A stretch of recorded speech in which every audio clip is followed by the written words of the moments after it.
광야의 복음 첫 번째 시간입니다. 허락하신 광야에는 이유가 있다라는 제목으로 하나님 말씀 증거하겠습니다. 오늘 광야의 복음 민수기를 다루도록 하겠습니다. 오늘 민수기 첫 번째 시간인데, 민수기는 어떤 책인가? 이집트에서 출애굽이죠. 이집트에서 나온 이스라엘 백성들이 광야에서 다시 준비되어서 이제 가나안 땅을 향해 가는 과정, 이 광야의 여정이 기록된 책이 민수기입니다. 지도를 한번 보여주시기 바랍니다. 지도를 보여주시면 맨 아래까지 이제 왼쪽 위에서 아래로 내려오는 시내산까지, 맨 아래가 시내산이거든요. 시내산까지 오는 것이 출애굽기입니다. 그리고 민수기 10장까지가 이 시내산, 이 시내 광야에서 준비하는 과정이고, 이제 10장 넘어가고 이 11장부터는 이 오른쪽, 이제 제가 파란색으로 칠해놨는데 오른쪽으로 다시 올라갑니다. 가나안 땅에 들어가기까지의 여정이 기록되어 있는 책. 그래서 민수기의 시작이 어디냐? 시내 광야, 이 맨 밑에요. 여기서 10장까지 준비하고 이제 가나안으로 다시 진군한다는 것입니다. 이 광야에서 하나님은 도대체 무엇을 준비하시는가? 그것이 민수기의 핵심인데, 민수기의 핵심은 하나님께서 준비하시고 하나님께서 실행하신다, 이 두 가지라는 것입니다. 민수기의 핵심이 뭐라고요? 광야에서 하나님은 어떤 일을 하시는가? 준비하시고 실행하신다. 준비와 실행, 준비와 성취, 이것이 이루어지는 곳이 광야라는 것입니다.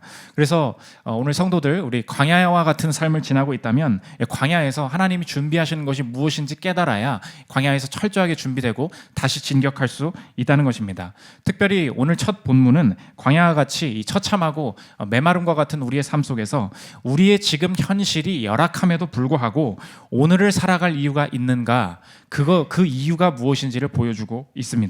우리 오늘 허락하신 광야 속에서 하나님의 일하시는 것이 무엇인지 살피는 시간 갖도록 하겠습니다. 세 가지로 나눠서 살피겠습니다. 첫째로 오늘의 이유, 둘째로 오늘의 준비, 셋째로 오늘의 확신, 이 세 가지로 나눠서 살피겠습니다. 첫째로 살필 것은 오늘의 이유입니다.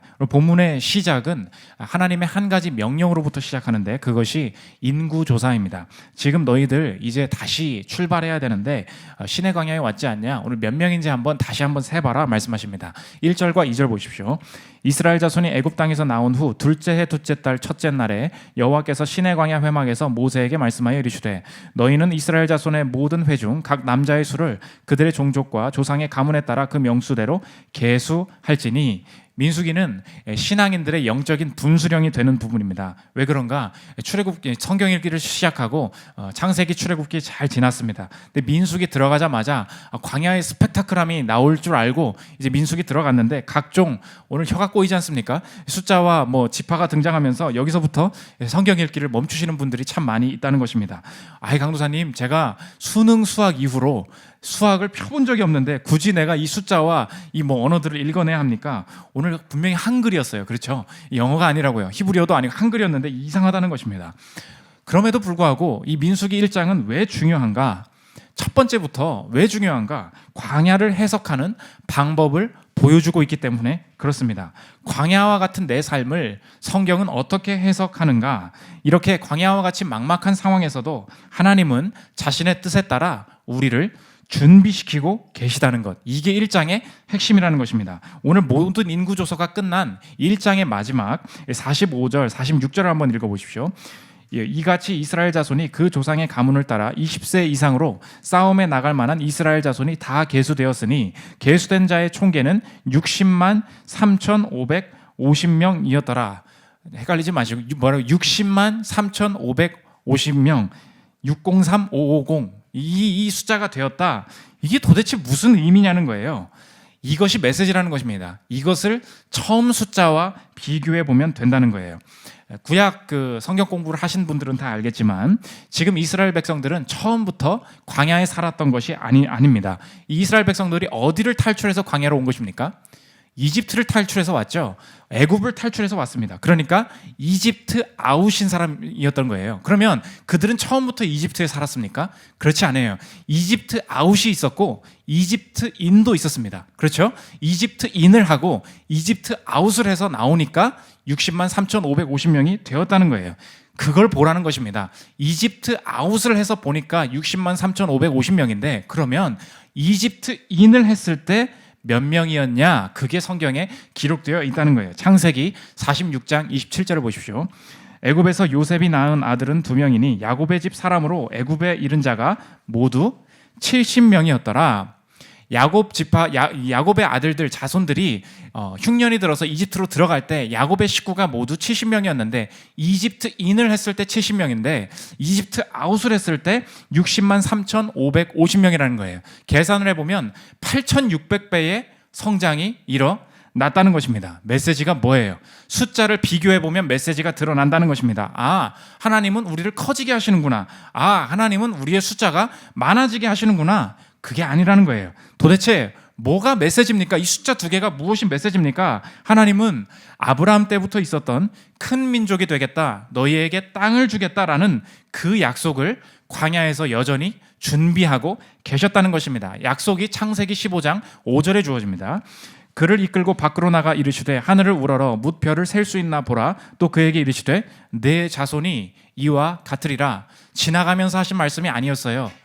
우리에게 확신을 주셨던 그 말씀 여전히 준비하고 계셨고, 하나님은 광야 속에서도 그 준비가 준비되고 성취됨을 하나님께서 숫자를 세봐라 말씀하시면서 깨닫게 하신다는 것입니다. 그래서 우리 성도들이 그냥 내가 하나님의 말씀을 듣기 전에 광야를 보면 아무 희망이 없어 보이지만, 말씀을 비추어 보면, 숫자를 세보면 광야가 다르게 보이기 시작한다는 것입니다. 고작 70명 데리고 이집트인 했는데 자손을 번성하게 하시는 하나님의 말씀이 내가 아무 짓도 안 한 것 같지만 준비되어 가고 있었다는 것입니다.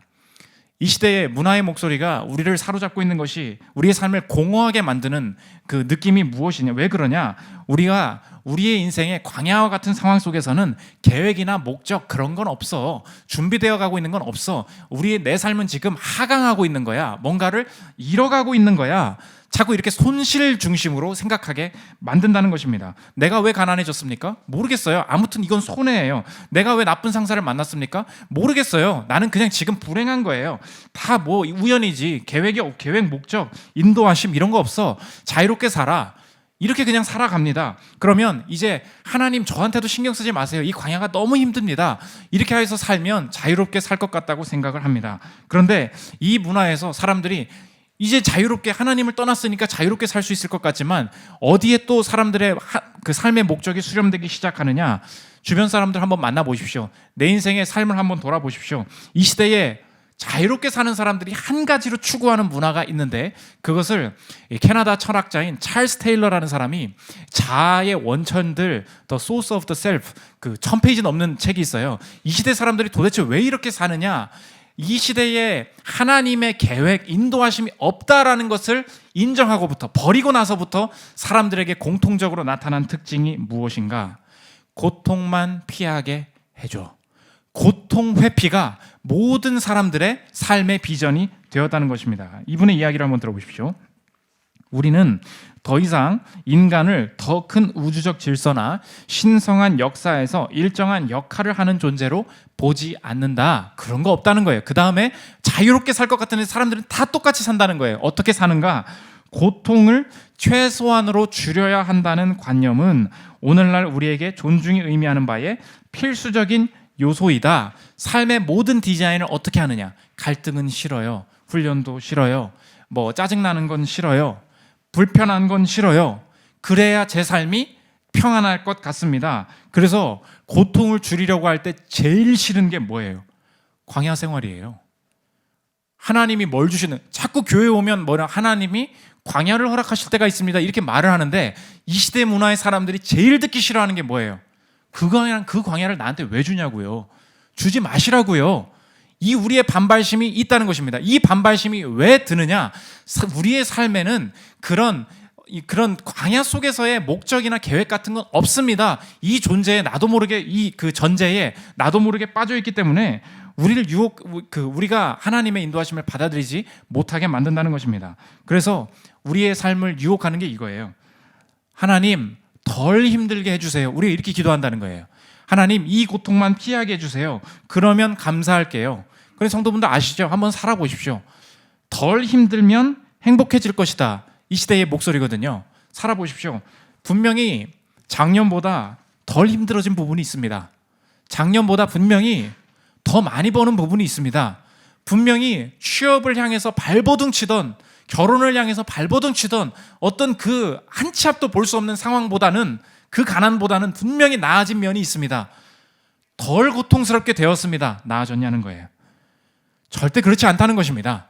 우리 인생은 뭐냐? 고통을 피하는 데에 너의 자원을 다 써라. 그러면 행복해질 것이다. 이 전제를 우리에게 주는데 하나님의 말씀은 전혀 다르다는 것입니다. 그렇지 않아. 고통이 줄어든다고 행복해지지 않을 거야. 그러면 필요한 것이 무엇이냐? 광야의 이유를 찾을 때, 이 고난에, 이 과정에, 이 기간에 의미가 있고 준비하시는 하나님이 있다. 그 이유를 찾을 때 오히려 당당하게 평안하게 이 길을 걸을 수 있는 힘이 생긴다는 것입니다. 아하, 오늘 숫자 이 두 가지 70과 60만 3,550에 비교해서 보여주는 게 뭐예요? 광야 속에서 아무것도 없고 손실만 나고 있는 줄 알았는데 하나님께서는 여전히 여기서 준비하고 계셨다는 것입니다. 이게 하나님의 광야에서 주시는 메시지라는 거예요. 두 번째 살펴볼 것은 오늘의 준비입니다. 그러면 하나님께서 준비하고 계신 상황에서 나는 어떻게 반응하고 어떻게 준비해야 될 것인가? 두 가지인데, 첫째로 말씀을 통해서 분별해야 되고, 둘째로 거절을 통해서 구별해야 된다는 것입니다. 첫 번째는 말씀을 통해서 분별해야 된다는 것인데, 우리는 광야에서 하나님이 아무리 일하고 계셔도 그것을 깨닫지 못하는 경우가 참 많이 있습니다. 그걸 알고 싶지도 않고요. 뭐 굳이 말해주실 필요도 없습니다. 그럼 이스라엘 백성도 마찬가지예요. 많이 지쳐 있었습니다. 그런데 이 광야에서도 하나님이 준비하고 계시다는 것을 맨 처음에 어떻게 이스라엘 백성이 깨닫게 되었나?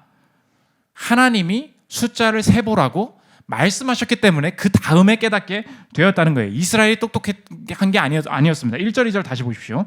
이스라엘 자손이 애굽 땅에서 나온 후 둘째 해 둘째 달 첫째 날에 여호와께서 시내 광야 회막에서 모세에게 말씀하여 이르시되 너희는 이스라엘 자손의 모든 회중 각 남자의 수를 그들의 종족과 조상의 가문에 따라 그 명수대로 계수할지니, 분명히 수가 많이 있었죠. 세기 전엔 몰랐다는 거예요. 분명히 보이는 상황이었습니다. 그러나 보이지 않았다는 거예요. 이게 신비라는 것입니다. 여러분 지금 내가 눈 뜨고 보고 있죠. 내가 지금 통장 잔고가 얼마인지, 내가 누구를 만나고 있는지 다 보고 있죠. 그러나 안 보인다는 것입니다. 절대 안 보여요. 이렇게 수가 바글바글한데 안 보였다는 거예요. 이스라엘 백성은 하나도 보이지 않았어요. 눈이 멀어 있었습니다. 언제 보였어요? 하나님이 모세에게 말씀하여 이르시되 종족과 가문을 따라 세봐라 라는 하나님으로부터 오는 말씀이 이스라엘 백성에게 떨어졌을 때 보이기 시작한다는 것입니다. 우리가 똑똑하다고 생각하죠. 객관적으로 상황을 파악할 수 있다고 생각하죠. 그렇지 않습니다. 하나님이 원하시는 방향으로 보는 그 눈, 그 영의 눈을 열어주시지 않으면 이 가정은 불만투성이고 이 회사는 망할 것 투성이라는 거예요. 그렇지 않습니다. 다 처참한 곳에서도 하나님의 관점으로 보는 그 눈을 뚫어주시지 않으면 우리 안에 새로운 기쁨과 소망이 절대 생기지 않는다는 것입니다. 그러므로 똑똑한 사람이 상황을 이겨낼 수 있는 게 아닙니다. 말씀을 통해서 분별하는 눈, 이거 하나님이 주신다는 거예요. 그래서 하나님께서 우리 성도님들을 사랑하신다면 광야를 통해서 준비하게 하실 때 단순히 우리가 뭐 자기계발서에서 보면 뭐 그렇죠. 뭐 고생 좀 해봐야 뭐 훈련이 될 거야. 뭐 열심히 하면 당연히 보람이 따라오는 거야. 이런 식으로 그냥 추상적인 걸 인도하시는 게 아니라 하나님이 주신 구체적인 광야에 구체적인 목표가 있고 그 구체적인 것을 분별할 수 있도록 눈을 여신다는 것입니다. 오늘 뭐 하라 그랬어요? 광야에서 공부해라, 광야에서 헬스해라, 광야에서 뭐 곤충 채집해라, 뭐 그런 거 했습니까? 아니에요. 하나님이 보고자 하시는, 계획하시는 것은 하나였고 그걸 깨닫지 않으면 다 의미 없는 거였어요. 그게 뭐예요? 세봐, 카운팅해봐, 이거였다는 것입니다. 그래서 광야의 상황에서 여러분 똑같이 뭐 코로나를 겪고 있고 똑같이 내가 어떤 회사를 다니고 있지만 아니에요. 여기에 앉은 한 사람 한 사람의 하나님께서 말씀을 통해서 깨닫게 하시는 분별은 다 다르다는 것입니다. 그래서 하나님이 여러분을 사랑하신다면 광야에서 말씀을 찾게 만드실 거예요. 광야에서 뭐 그냥 옆 사람 들어보니까 뭐 이렇게 취업 기간에 이런 그 도움이 있다더라고요. 이런 이익이 있다더라고요. 직장 다니면서 이런 걸 배운다더라고요. 아니에요. 여러분에게 배우게 하실 건 다 다르다는 것입니다. 내가 듣고 내가 분별해야 한다는 거예요. 최근에 저희 가정에 아이를 낳고 또 아내도 복직을 하고 여러 가지 스케줄이 바뀌면서 서로가 적응하기 바쁜 많은 시간을 보내고 있었습니다. 근데 뭐 아이를 낳는데 복직까지 했으니까 서로의 일이 너무 많아진 거죠. 그러니까 제 마음에 든 생각이 무엇인가, 좋은 남편들이 많다고 하고 또 뭐 좋은 어떤 목사님들은 뭐 가정에서 이러이러한다더라 여러 가지 소리가 들리잖아요. 그러니까 아니 내가 할 수 있는 것도 한계가 있고, 어떤 사람은 뭐 아내한테 마음껏 뭘 사게 해준다는데 난 뭐 장고도 없고, 뭐 어떤 사람은 요리도 해준다는데 마음이 내가 백종원이야? 난 못하겠거든요. 뭐 그러면 할 수 있는 게 있고 못하는 게 있잖아요. 그러니까 마음에 든 게 뭐냐, 뭘 어느 정도까지 어떻게 하는 게 우리 가정을 위해 혹은 사역을 위해 이 균형이 맞는가. 당연히 바빠지면 이런 마음이 들지 않겠습니까? 근데 하나님께서 저에게 주신, 제가 처음부터 끝까지 가지고 있는 말씀이 이거였어요. 하나님이, 예수님이 이제 제자들을 섬기려던 모습 속에서 예수님이 자신이 어떤 존재인지 이렇게 말씀하십니다. 누가복음 27장 26절부터 보십시오.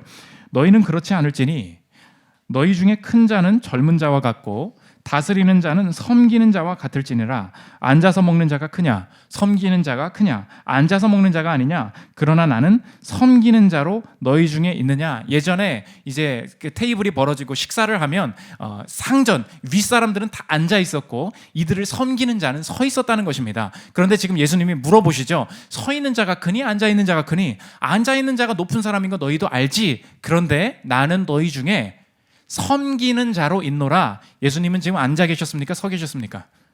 서 계셨다는 거예요. 그런데 하나님께서 저에게 존재적으로 저를 분별하게 하시는 것이 무엇이냐?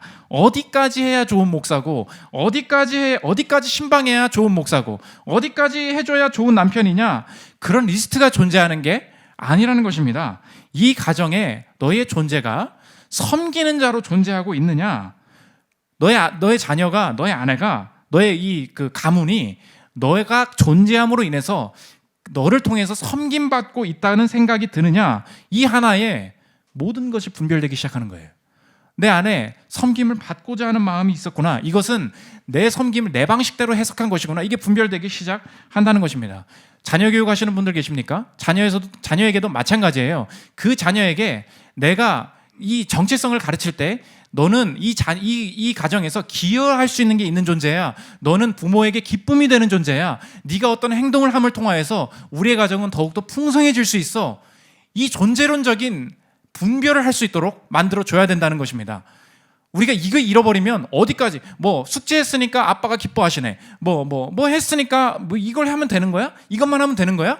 이렇게 자꾸 단순하게 하게 만든다는 것입니다. 근데 제가 가정에서 이런 이야기를 하고 있는데 아내가 어느 날 이야기를 하는 거예요. 밥을 먹는데 너무 감사한 게 있다는 것입니다. 사실 3월 내내 한 달 동안 회사에 너무 바쁜 일이 있어서 야근이 너무 많았습니다. 그러니까 저는 저녁 신방이랑 겹치면 이게 서로가 둘 다 중요한 일이니까 할 수가 없잖아요. 너무 미안하고 힘들 뻔했는데 생각해보니까, 돌아보니까 하나님이 준비를 하셨다는 거예요. 뭘 준비하셨냐? 코로나를 준비해 주셔가지고 신방을 할래야 할 수도 없고, 어디 한번 따로 밥 먹을까요? 그러면 나중에 보자 그러고 카톡 늦게 읽고, 저를 다 피해요. 오지 말래요. 각자 기도하겠다고. 그러니까 저는 내면에 뭐가 있었냐면, 여러분 대형 교회는 그냥 예배 쉬어버리면 되는 거예요. 이게 헌금 때문이 아니라 개척교회가 더 신경 써야 될 게 전도 아닙니까? 전도가 뭔데요? 여러분 한 명 사랑하는 사람 교회 나와 보십시오. 한 번이 중요하죠. 그 모멘텀이 중요하죠. 어떻게 정착하게 만드는 게 중요하지 않습니까? 저는 평생에 이렇게 전도하면서 사역한 사람인데 제 마음에 들었던 불만과 불평이 뭐냐? 아니 4년 5년 개척해놨는데 코로나 이거 한 번 때문에, 여러 가지 사정 때문에 아무 신방도 못하고 목사가 할 일이 뭐냐? 다 그냥 무너지는 느낌이에요. 근데 집안에 책상에서 그냥 안에 있어요. 아무도 날 반기지 않아. 그럼 뭐예요? 가던 게 깨진 것 같은 이런 느낌이 있지 않습니까? 그런데 하나님은 여전히 준비하고 계셨습니다. 우리의 가정의 상황을 다 아셨어요. 상황에 맞게 또 하실 일이 있다는 것입니다. 현수 전도사님도 마찬가지더라고요. 출산이 4월이에요. 근데 여러분 강도사 고시에 얼마나 논문이랑 주해랑 주해가 뭐냐면 한 주해가 아니고 주해 아이예요. 아이. 성경을 분해해서 이제 그 메시지를 찾아내는 거. 그거 논문 수십 장, 수백 장을 내야 되거든요. 근데 신방 열심히 하고 교회 일 헌신하시지 않습니까? 현수 전도사님이. 그러니까 이거 계속했으면 자기 이거 못 낼 뻔했다는 거예요. 출산했으면 모든 게 다 힘들 뻔했는데 하나님이 또 감사하게 코로나를 보내주셔가지고 집에서는 논문 쓰고 이걸 미리 써두면 확실히 출산하는데도 가정에 문제가 없을 것이다. 보십시오. 코로나 때문에 짜증나. 야근 때문에 짜증나. 이건 그냥 버린 시간이야. 우리 교회는 망한 시간이야. 저도 그랬어요. 다 전도한 거 다 끝났네. 기도하는데 너 기도할 시간이야. 하나님이 저한테 아니야, 준비할 시간이야. 여전히 준비하게 하시고 확신 주신다는 것입니다. 그래서 여러분, 하나님이 세라고 하신 것을 세지 않으면 여러분 다른 것 세게 될 거예요.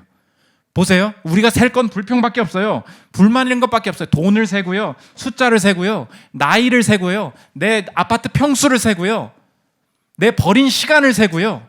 이렇게 몇 천만 원이 부족하네. 벌써 이렇게 나이를 먹었네. 이것밖에 없다는 것입니다. 사회적인 다른 분 얘기하면 홍민기 목사님이라고 청소년 사역 열심히 하시던 탱크 목사님이라고 이제 검색하면 많이 나와요. 호산나 교회라고 큰 교회가 있었습니다. 청빙 받아 갔어요. 담임 목사님으로 청빙 받았으면 거기서 거의 은퇴한다는 생각을 가지고 가지 않습니까? 4년 만에 이제 교회 내부의 갈등으로 사임을 하게 된 거예요. 완전 망한 거죠. 쉽게 말하면 기도굴에 들어가면서 이게 뭡니까 하나님, 들어가게 하시지, 우리가 생각이 뭐예요? 하게 하시질 말지 뭐 이런 생각이 들 때가 있잖아요. 들어가서 온갖 이제 기도굴에서 이제 했죠. 근데 하나님께서 이분에게 주신 말씀이 뭐냐? 시편 23편 1절 여호와는 나의 목자시니 내가 부족함이 없으리로다. 다 아는 말씀인데 이게 꽉 오더라는 거예요. 내가 부족함이 없을 것이다. 그런데 하나님이 이 말씀을 구체적으로 해석하면서 내 안에 확신을 주셨다는 것입니다. 그분의 얘기 들어보십시오. 그러던 중 어느 하루 기도굴의 시간 속에서 제대로 하나님께 잡혔다. 기도 시간이 깊어지기 시작하더니 성령께서 강력하게 인도하시며 마음을 강하게 붙잡아주기 시작하셨다. 그리고 말씀하셨다. 너 잘하는 것 해라. 나만 믿고 선교지를 다녀라. 그리고 위로해라. 딱 이 마음을 주시더라는 거예요. 아니 지금 내가 4년 만에 잘렸으면 위로받아야 될 판인데 이 말씀을 듣고 기도굴에서 나왔는데 알던 선교사님들한테 한번 오시죠. 필리핀에 한번 오시죠. 중동에 한번 오시죠. 와서 이야기하길 원하고 집회 요청을 하기 시작하는데, 그래서 여러분 선교지에 가면 교회가 있는 것도 있지만 그 선교사 가정만 버티고 있는 곳이 굉장히 많이 있어요. 중동에 가서 선교가 안 되는 거예요. 근데 자녀만 붙들고 그 위험한 곳에서 그냥 버티고 있는 거예요. 그런데 라면만 들고 위로하겠다고 하니까 나도 진짜 뭐 사역도 하기 싫고 중동에 간 거예요. 같이 라면이나 끓여 먹읍시다. 뭐 성도도 없어요. 같이 라면을 끓이는데 라면을 끓이는 순간 눈물이 막 나는 거예요. 그 상대 선교사님 뭐라 그러냐? 제가 목사님 20년 동안 중동에서 사역을 했는데 제 제자가 한 명도 없습니다. 저 여기 있는 게 맞을까요? 하나님의 뜻이 있을까요? 무너진 사람들이 이 탱크 목사님, 홍민기 목사님한테 와서 위로를 받기 시작하더라는 거예요. 분별의 차이죠. 다른 사람들은 이 삶을 보고 뭐라 그래요? 대형교회 음해를 받아서 쫓겨난 운 나쁜 목사, 이거 아닙니까? 근데 하나님의 이 다르게 해석한 터닝 포인트가 뭐였어요? 시편 23편 1절 내가 부족함이 없다. 대형교회가 문제가 아니다. 위로하고 왔더니 훨씬 더 풍성한 사역을 하게 되다는 것입니다. 그러므로 여러분 교회에서 광야를 지나는 사람들 보고 수군대지 말아요. 그때 그 사람이랑 헤어지더니 저렇게 고생하고 있구먼. 여러분이 뭘 알아요? 여러분이 하나님의 분별을 아냐고. 우리가 그런 말을 할 존재가 못 된다는 것입니다. 저렇게 사업 크게 벌리더니 저렇게 무너지는구먼. 역시 탐욕에 물든 사람이었어. 우리 다 이러지 않습니까? 자기 멋대로 판단을 해요. 그렇지 않습니다. 하나님께서 그 본인에게 분별하시는 게 있어요. 내가 기도굴에 엎드리는 시간, 말씀으로 분별하는 시간, 이게 광야의 준비 시간이라는 것입니다. 두 번째, 거절을 통해서 구별되어야 된다는 것입니다. 아무리 광야고 힘들어도 지켜내고 거절해야 될 구별됨이 있다는 것입니다. 지금 봐요. 오늘 1절 보면 남자를 세라 그러고 20세 이상 세라고 합니다. 왜 그런지 아세요? 남녀 차별이 아니에요. 전쟁해야 되거든요. 가서 싸워야 되거든요. 그러니까 열심히 지금 한 명이 부족한 상황입니다. 이제 곧 싸워야 되는데 이제 이렇게 혼란스러운 상황에서 하나님은 뭐라 그러면, 야, 레위 지파는 싸우는 사람들이 아니라 성막을 중심으로 너희가 이동해야 되기 때문에 레위 지파는 성막을 관리해야 되는 사람이니까 카운팅하지 말고 빼놔. 구비를 두라는 것입니다. 49절, 50절 보십시오. 너는 레위 지파만은 계수하지 말며 그들을 이스라엘 자손 계수 중에 넣지 말고 그들에게 증거의 성막과 그 모든 기구와 그 모든 부속품을 관리하게 하라. 그들은 그 성막과 그 모든 기구를 운반하며 거기서 봉사하며 성막 주위에 진을 칠지며. 여러분 군대 갔다 오신 분들은 알겠지만 어디 뭐 작업에서 쓰레기 분리수거를 해야 되고 뭐 창고 정리를 해야 되는데 저기 장진범 열애, 장진범이랑 김현수 선사님 같은 군대였거든요. 그러면 얼마나 화가 나겠어요. 얘는 왜 일 안 시키냐고. 그 억울함이 다 그런 거예요. 회사에서도 다 그렇죠. 나 열심히 일하고 있는데 창희 씨 이거 지금 포워딩한 메일 한 번만 봐주실래요? 이거 숫자만 좀 채워주시면 돼. 내가 지금 옆 사람은 이런 거 있잖아요. 아니 지금 다 같이 싸워야 되는데 왜 열애 시키냐고. 광야에서 가장 큰 혼란이 무엇입니까? 너무 바쁘고 너무 힘들다 보니까 구별해야 될 게 없는 거예요. 다 갖다 태워야 되는 거예요. 그것 때문에 미래를 잃어버린다는 것입니다. 우리에게 적용하면 무엇입니까? 아무리 광야여도 하나님을 인정하는 구별됨을 포기해서는 안 된다는 것입니다. 광야에는 함정이 있어요. 광야를 우리말로 표현하면 급하다, 위험하다, 부족하다, 피곤하다. 이게 광야예요. 뭐라고요? 급하다, 위험하다, 부족하다, 피곤하다. 그래서 따로 구별하지 못하게 만들어서 광야를 나가기 위해서 써야 될 자원까지도 광야 안에서 다 태워버리게 만드는 것. 이게 광야의 함정이라는 것입니다. 바쁜 건 맞아요. 피곤한 건 맞아요. 그런데 그렇게 해서는 광야를 못 나간다는 것입니다. 광야에 왜 왔어요? 광야 나가려고. 이집트 왜 인했어요? 이집트 아웃하려고. 광야 왜 인했어요? 광야 아웃하려고. 그런데 우리는 뭐예요? 이집트 인 했는데 이집트 아웃 했어요. 그런데 다시 광야 인 해서 뭐예요? 여기서 다 태워버려서 나갈 힘이 없는 거예요. 레위 사람이 하는 게 뭔데요? 성막이에요. 하나님의 인도하심이 선포되는 곳이라고. 근데 그걸 다 태워버린다는 것입니다. 그래서 인도하심이 사라지니까 광야까지는 왔는데 광야에서 망해버린다는 것입니다. 이게 성도의 재앙이에요. 비슷한 말이 신약에도 나오죠. 하나님은 어떤 분이신가? 먹을 것과 당장 먹을 것과 심을 것을 주시는 분이다. 너 이거 기억해. 하나님은 너에게 공급하실 때 먹을 것과 심을 것 주시는 분이야. 심을 것 먹으면 안 돼. 고린도후서 9장 10절 보십시오. 심는 자에게 씨와 먹을 양식을 주시는 이가 너희 심을 것을 주사 풍성하게 하시고 너희 의의 열매를 더하게 하시리니. 두 가지를 주신답니다. 뭘 주십니까? 씨와 먹을 양식이라는 거예요. 씨를 먹으면 네 미래는 없어. 이거 아닙니까? 광야의 함정이 바로 이거라는 거예요. 우리는 많이 핑계대죠. 강도사님 일상에서 하나님과의 동행이 중요하다면서요. 그러니까 모든 게 예배죠. 이렇게 얘기하는 거예요. 그래서 일하는 것도 예배고요. 피곤해서 자는 것도 예배고요. 뭐 하나님께 헌금하는 것도 돈이지만 내가 여기서 이렇게 가정을 위해서 쓰는 돈도 다 내 돈 아닙니까? 맞아요. 맞을 수 있죠. 그러나 당장 하나님께서 내게 주신 일 때문에 씨를 구별해 놓지 못하면 안 된다는 것입니다. 계수 중에 넣지 말아야 될 게 있어요. 너무 어려울 때 그 돈에 손대고 싶어요. 너무 바쁠 때 주일에 손대고 싶어요. 그 시간에 손대고 싶어요. 너무 시간이 급하니까 그 사람한테 손대고 싶은 거예요. 바쁘고 피곤해서 예배와 기도를 포기해 보십시오. 바쁜 그 상황이 혼란이 끝나지 않을 거예요. 돈이 없어서 부족해서 할 게 있어서 구제와 헌금을 다 포기해 보십시오. 돈은 모아서 돈의 광야를 나오는 게 아니에요. 여러분 광야를 벗어나신 분들 알 것입니다. 저축도 해야죠. 저축으로 되는 게 아니에요. 벗어나는 것은 성막이에요. 내가 쌓죠. 매일매일 걷죠. 그러나 결정적으로 인도 안 받는 것은 하나님의 성막의 인도하심이에요. 근데 심을 걸 다 먹어버렸으니 없는 거예요. 요즘 이제 예배가 적으니까 집에서 한번 간증 한번 들어보십시오. 10년 전에 굉장히 유행했던 건데 이희돈 총재님이라고 월드 트레이드 센터 이제 지금 없어졌죠. 다시 세워졌는데 세계 무역센터 협회 부총재를 하셨던 이희돈 장로님이라고 계십니다. 9.11 테러 당시에 부총재니까 거기서 회의를 해야 될 거 아니에요. 바로 앞에 카페에서 이제 커피 하나 들고 회의하러 가야겠다 했는데 배가 너무 아픈 거예요. 배가 너무 아파서 참다가 화장실 좀 갔다 가야겠다. 회의 늦는데 큰일 났다. 늦은 거예요. 이제 늦었죠. 빨리 가야지. 가고 있는데 비행기가 때려 박은 거죠. 급하게 터널 속으로 들어가서 우르르르 거리는 거. 간신히 살아났어요. 그래서 하나님이 내 배 아프게 하셔서 살아났다. 평생 그 간증하고 다니시는 분이십니다. 이분이 선교에 대한 꿈이 있었어요. 광야에서 그런 꿈 갖기 쉽지 않지 않습니까? 근데 스페인 마드리드 국립대 유학생 시절이었는데 돈이 없잖아요. 한 끼를 식사하면서 하루 한 끼 식사하면서 한 달에 30달러로 버텼다는 거예요. 여러분 30달러면 3만 원이에요. 하루 3만 원이 아니고 한 달 3만 원이라고요.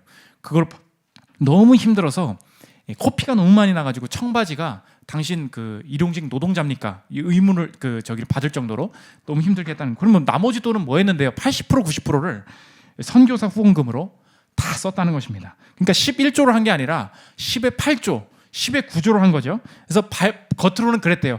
하나님한테 기도할 때 하나님 보십시오.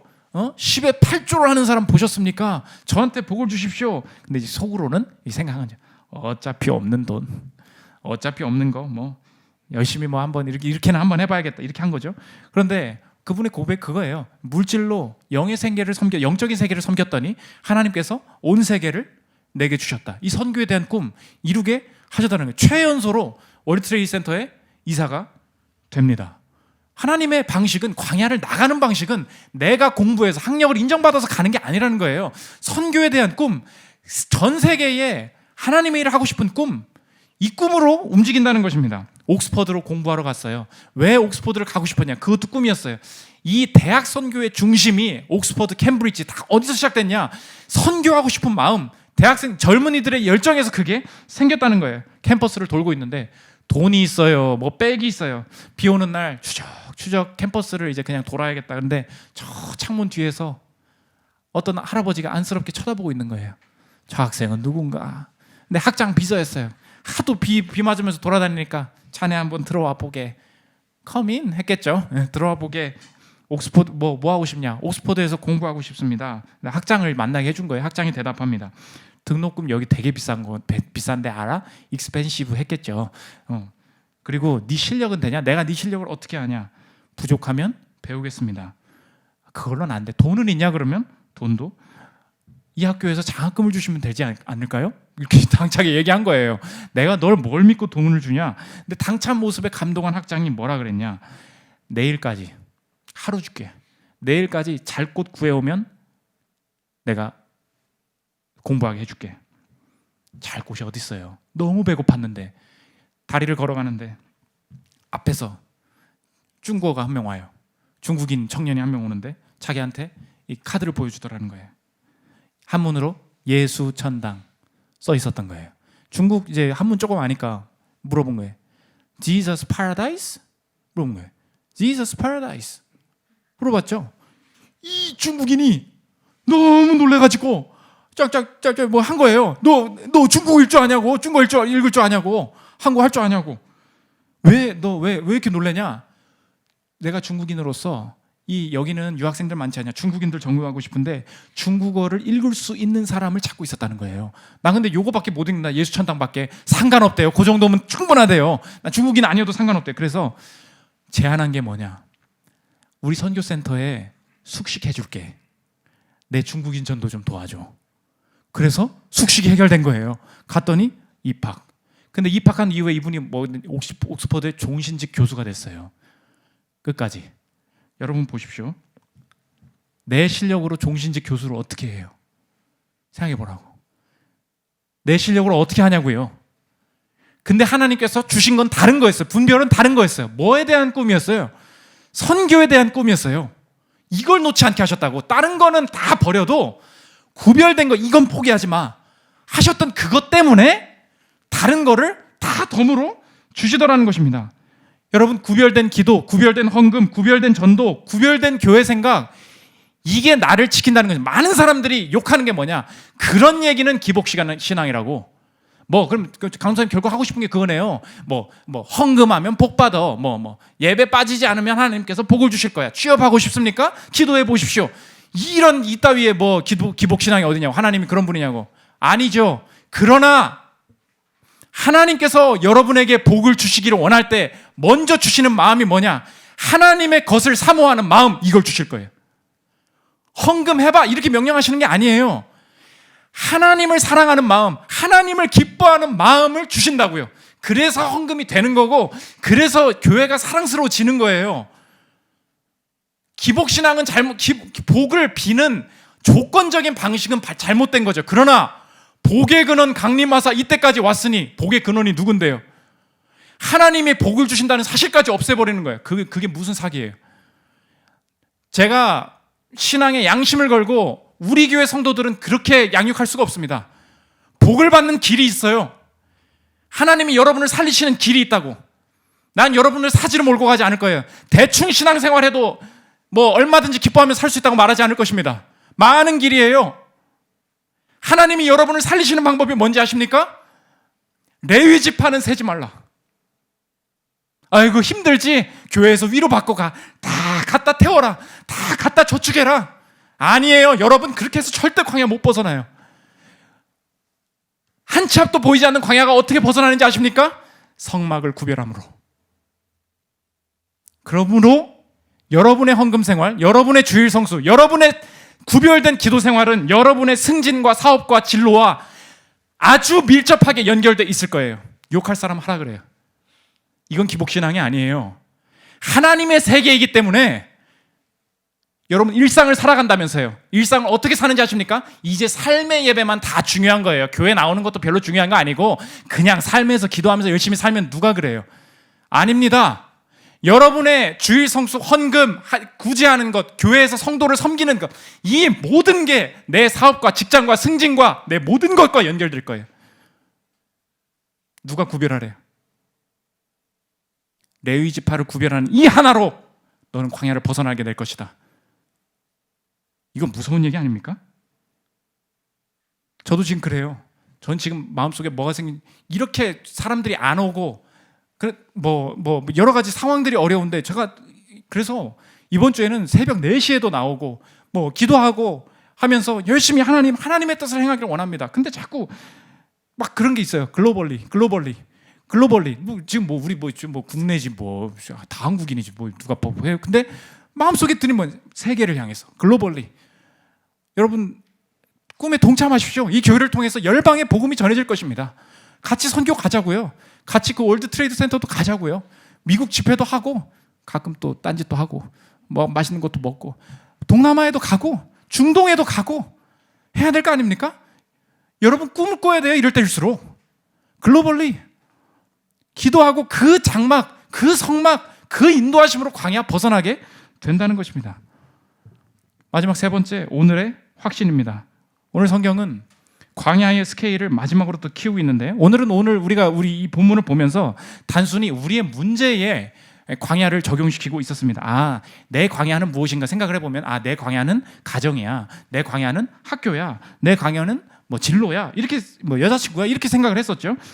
그렇지 않습니다. 성경은 더 큰 스케일로 우리를 끌고 가고 있습니다. 그 광야가 무엇입니까? 오늘 성경이 말하는 광야가 무엇입니까? 우리의 삶 자체, 우리의 라이프 자체가 광야라는 거예요. 우리의 삶이 똑같아요. 어떻게 구성되어 있습니까? 여러 가지 문제들이 있고 바쁘다, 부족하다, 위험하다, 피곤하다, 의미를 못 찾겠다, 급하게 지치고 바쁘게 살아갑니다. 그래서 모든 걸 나는 하나님을 떠나서 모든 걸 이 땅에서 다 태웠어요. 그랬더니 이 광야의 삶 자체도 끝내는 빠져나갈 수 없더라. 그 마지막이 무엇입니까? 광야의 끝은 죽음이라는 거예요. 그게 정해져 있다는 것입니다. 왜 죽습니까? 우리가 열심히 살았는데 왜 죽어요? 심을 것을 구별하지 못했기 때문에. 우리는 레위를 버렸습니다. 그게 무슨 뜻이에요? 우리는 우리의 삶에서 하나님을 버렸다는 거예요. 하나님과의 관계가 사라진 우리의 모습이 광야에서 그냥 죽고 말 우리의 모습이었다는 것입니다. 그러나 우리를 광야에 그냥 두지 않으시고 우리 대신 광야 안에도 의미가 있음을 끝까지 그 광야의 이유를 찾으셨던 분이 계시다는 거예요. 예수님께서 이 땅에 오셔서 십자가에서 마지막에 달리셨을 때 십자가에는 무슨 삶이 어려우니까 아무 의미도 없는 거야 라고 하지 않으시고 끝까지 말씀을 생각하셨습니다. 요한복음 19장 28절 보십시오. 그 후에 예수께서 모든 일이 이미 이루어진 줄 아시고 성경을 응하게 하려 하사 이르시되 내가 목마르다 하시니. 시편에 내가 목마르다, 이게 결국은 이 모든 성경의 본문이 예수님을 나타내는 본문이다라는 것을 말씀하시기 위해서 내가 목마르다, 다윗이 목말라 했던 그거 내 얘기다. 예수님이 모든 일이 이루어졌을 때, 너무 힘들 때 마지막까지 찾으셨던 게 뭐예요? 광야의 이유, 죽음의 이유. 내가 여기서 목마른 것도, 지금의 목마름도 주님이 준비하셨고 주님이 성취하실 도구로 사용되리라. 주님이 목마르심 때문에 우리의 광야가 어떻게 변했습니까? 주님이 목마르심으로 우리의 광야 속에서, 내 인생의 광야 속에서 내가 끝에 목마르지 아니하도록 주님이 내게 영생을 허락하셨다는 거예요. 그러므로 죽음 속에서도 이유를 찾으심으로, 말씀을 찾으심으로 그분의 공로가 내 삶에 광야의 문이, 죽음의 문이 열리고 부활의 영생이 오는 그 복을 내가 이미 소유하고 있다면, 아니 강도사님 이상하네요. 광야가 끝났다면서요. 이제 목마르지 않다면서요. 왜 여전히 나에게 일주일간의 삶의 앞으로 아직 남아있는 광야는 무엇입니까?